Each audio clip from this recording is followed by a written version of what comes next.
आज आपण बनवणार आहोत चहासोबत खाण्यासाठी अगदी खुसखुशीत आणि महिनाभर टिकणारे कुरकुरीत मठी रोल्स अगदी सोप्या पद्धतीने। तर चला बघूयात कसे बनवायचे।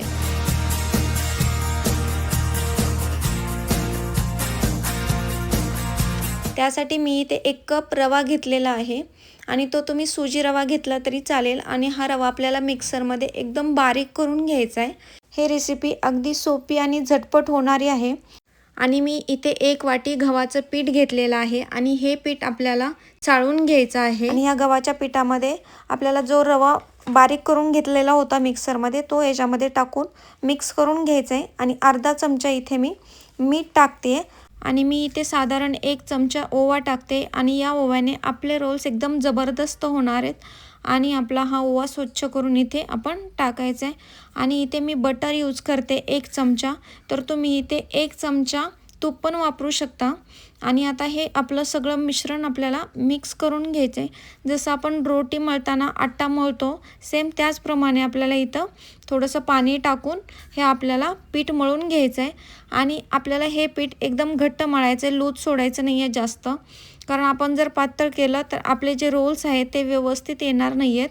तर आपलं हे पीठ आपलं छान आता मळून झालेलं आहे आणि हे मळलेलं पीठ आहे ते 15 मिनिटासाठी आपल्याला मुरण्यासाठी ठेवायचं आहे। आणि आता आपले 15 मिनिटं झालेले आहे, तुम्ही बघू शकता आपलं हे पीठ एकदम सॉफ्ट झालेलं आहे। आता आपण या पिठाचे छोटे छोटे बाईट करून ठेवणार आहोत। आपण ज्याप्रमाणे रोटीला बनवतो बाईट्स त्याचप्रमाणे आपल्याला छोटे बाईट करून ठेवायचे आहेत। तोपर्यंत आपण गॅसवरती तेल गरम करायला ठेवूयात। गॅस हा आपल्याला नेहमी लो फ्लेमवरतीच ठेवायचा आहे।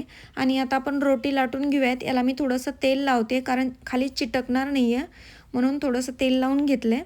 हे रेसिपी सेम भाकरवडीसारखी आहे, म्हणजे त्याच्यामध्ये मसाले असतात, तर आपण इथे मसाले टाकणार नाही आहेत। एकदम सिंपल आपल्याला रोटी लाटून घ्यायचे आणि ही रोटी एकदम पातळ लाटायचे। बघू शकता तुम्ही मी किती पातळ लाटली, त्याप्रमाणे आपल्याला ही पातळ लाटून घ्यायचे।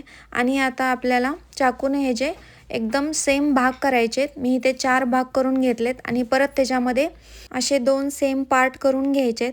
आणि आपले हे पूर्ण रोटीमध्ये पूर्ण असे पार्ट झाल्यानंतर आपल्याला याचे रोल्स बनवून घ्यायचे आहेत। आणि हे रोल्स अगदी बनवायला सिंपल आहेत, तुम्ही बघू शकता असेच सगळे रोल्स आपल्याला बनवायचे आहेत।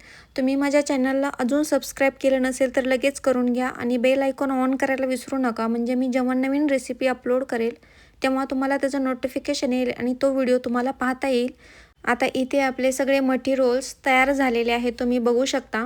आणि हे रेसिपी अगदी सिंपल आहे, कमी टाईममध्ये होते आणि कमी साहित्यामध्ये होते। आणि हे आपले मठी रोल्स आता आपल्याला तेलामध्ये तळून घ्यायचे आहेत। आता आपलं तेल हे गरम झालेलं आहे, तर या तेलामध्ये आपले जे बनवले मठी रोल्स होते ते मठी रोल्स ह्याच्यामध्ये टाकायचेत आणि आपल्याला हे तळून घ्यायचेत।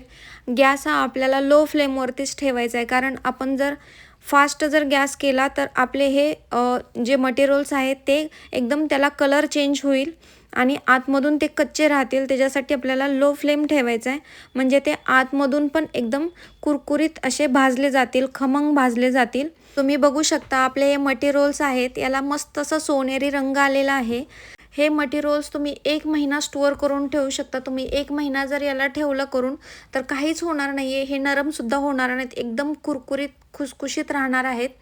तुमच्या घरी जर लहान मुलं वगैरे असतील ना तर हे रेसिपी नक्की करा, कारण लहान मुलांना हे रोल्स एवढे आवडतात। कारण माझ्या घरी लहान मुलगी आहे, तर मी हे रोल्स बनवते तर तिला इतके आवडतात आणि मला हे परत परत रेसिपी बनवावं लागते। तर तुम्ही बघू शकता आपले हे रोल्स एकदम मस्त झालेले आहेत।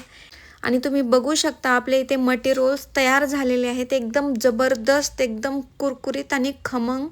आणि अशाच प्रकारे आपले जे राहिलेले मठी रोल्स होते ते तेलामध्ये खमंग असे तळून घ्यायचे आहेत। आणि तुम्ही बघू शकता आपले इथे मठी रोल्स सगळे तळून झालेले आहेत, एकदम कुरकुरीत आणि खमंग। आणि हे मटी रोल्स आपण सॉससोबत खाणार आहोत। आणि तुम्ही बघू शकता हे मटी रोल्स एकदम कडक पण नाही आहेत आणि सॉफ्ट पण नाही आहेत, एकदम कुरकुरीत असे झालेले आहेत। आणि ही रेसिपी तुम्ही नक्की ट्राय करा आणि मला कमेंट करून सांगा तुम्हाला ही रेसिपी कशी वाटली। आणि अशाच टेस्टी रेसिपींसाठी माझ्या चॅनलला सबस्क्राईब करायला विसरू नका। तर भेटूयात आपण अशाच पुढच्या रेसिपीमध्ये।